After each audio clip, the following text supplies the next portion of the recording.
Cette fois, c'est le grand écart, géographique et culturel, puisque je passe de l'Inde au Japon. Pays à la culture riche, à l'économie développée et au peuple fier, l'archipel nippon recèle bien des secrets. S'intégrer n'est pas chose aisée, les japonais sont difficiles d'accès, les codes sociaux innombrables vous garantissent des faux pas, et la qualité d'étranger n'excuse rien. Le Japon, c'est à la fois des paysages urbains et ruraux, des combats de sumo et des combats de robots, le kabuki et le manga, mais aussi onsen, estampes, kimono, ryokan, une culture culinaire sybaritique avec les sushis, sashimi, donburi, ramen, tonkatsu, yakodon, tempura, onigiri, natto et j'en passe, les samouraïs, l'honneur mais la corruption également. La calligraphie, les combini, les uniformes, l'amour de la patrie, le cinéma, la haute technologie, une pyramide d'étages inversés, une langue composée de deux ensembles de caractères distincts avec les kanji d'un côté et les kana de l'autre composés eux-mêmes des hiragana et des katakana, l'américanisation, les cerisiers en fleurs au printemps, la neige en hiver, les grillons en été, les couleurs de l'automne, une science des jardins qui va avec, de la musique bien évidemment, une crise affective chez les jeunes, la maladie des écrans, les bars à câlins, les love hotels, le karaoké, la J-pop, les haïkus, les toilettes les plus perfectionnées au monde, les rice cookers, des courbettes en veux-tu en voilà, une culture de la face et enfin et non des moindres, une fascination exercée sur l'Occident et tellement d'autres choses. Ces derniers éléments ne constituent que la surface visible de l'iceberg culturel. Malgré ses richesses et un accent mis sur le groupe et la solidarité, le Japon n'est pas exempt d'inégalités. À Tokyo, je retrouve François.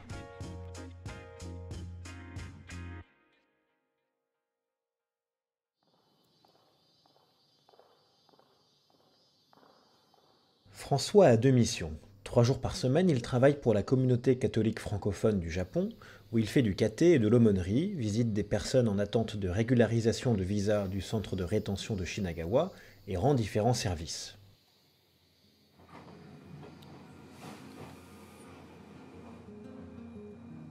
Le reste du temps, François se rend à Maebashi, petite ville située à 90 km de Tokyo. Il travaille dans le centre d'Akatsuki, ce qui signifie aube, à l'origine destiné à l'accueil de boat people. Ce sont désormais des Japonais en situation de handicap mental ou d'autres marginalisés qui y trouvent refuge.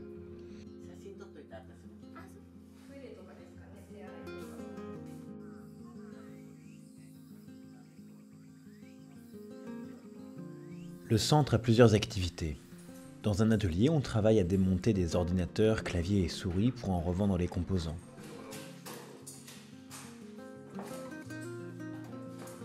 Ici, on récupère des objets jetés que l'on trie, lave, puis revend.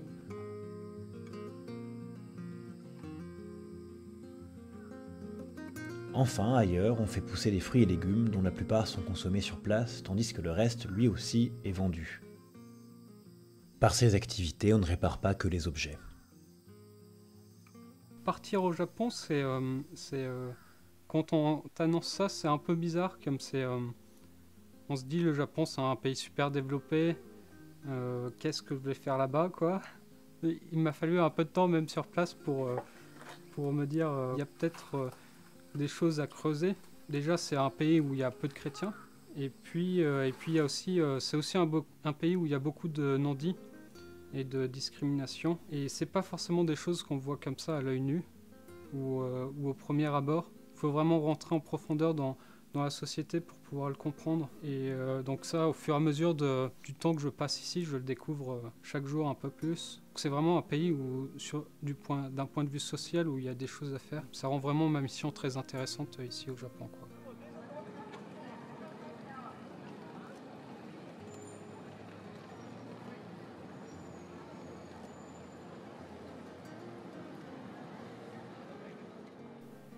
Mais si, le Japon, c'est aussi un pays très normé, où il faut vraiment rentrer dans la case absolument.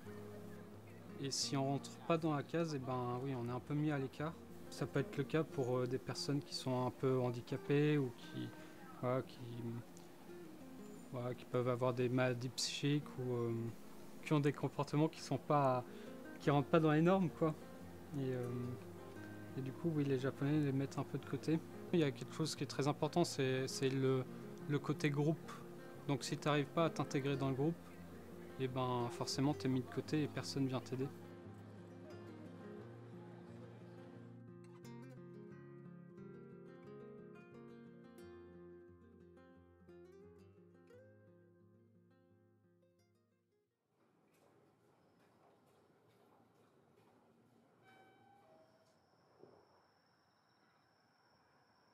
La difficulté de la mission pour moi, c'est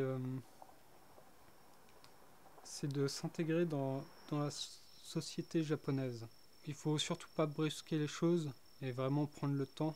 Je sais que au bout de 2 ans, je serai toujours considéré comme un étranger, quoi. Il y a toujours ce côté où l'étranger, c'est quelqu'un qui vient d'autre part, de l'autre côté de l'océan, quoi, de l'autre côté de la mer, et qui est différent des Japonais. Ils n'arrivent pas très bien à nous appréhender, pas très bien à savoir comment nous parler. Et donc les relations sont un peu difficiles avec les Japonais au début. Et ouais, il faut vraiment prendre le temps.